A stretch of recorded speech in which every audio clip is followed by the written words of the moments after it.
அவர் நடிகனாகணும்னு ஆசைப்பட்டாரு. தீர்ப்புன்னு படம் எடுத்தேன், அது சரியா ஓடல. அடுத்து அவரை எப்படியாவது நடிகன் ஆக்கிடணும், விஜயகாந்தோட சேர்ந்து நடிச்சா அவர் நடிகன் ஆயிடுவாரு அப்படின்ற ஆசையில நான் விஜயகாந்த் அவர்களுக்கு போன் பண்ணேன். இது நல்லா கேட்டுக்குங்க. அவர்கிட்ட போன் பண்ணேன், டைரக்டா பேசுவேன், அந்த உரிமை எனக்கு இருந்தது, அவர் கொடுத்திருந்தார். போன் பண்ணா, என்ன சார் சொல்லுங்க சார், எங்கே விஜய் இருக்கிறேன், வீட்டில் இருக்கிறேன், ஒரு 5 நிமிஷத்துல வீட்டுக்கு வர்றேன்னு சொன்னேன். ஆனா 2 நிமிஷத்துல அவர் ஏன் வீட்டுக்கு வந்துட்டார்.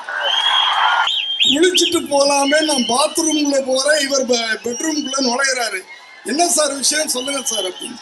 இல்ல, இப்படி விஜய், என்னுடைய மகன் விஜய் ஆசைப்பட்டா அந்த படம் சரியா போகல, இன்னொரு படம் உங்களோட நடிக்கணும். எப்ப சார்? உடனே கேட்கிறாரு, எப்ப சார்? இல்ல, நீங்க எப்ப சொல்றீங்களோ அப்ப அப்படின்னு. நீங்க எப்பன்னு சொல்லுங்க, நான் நடிக்கிறேன்.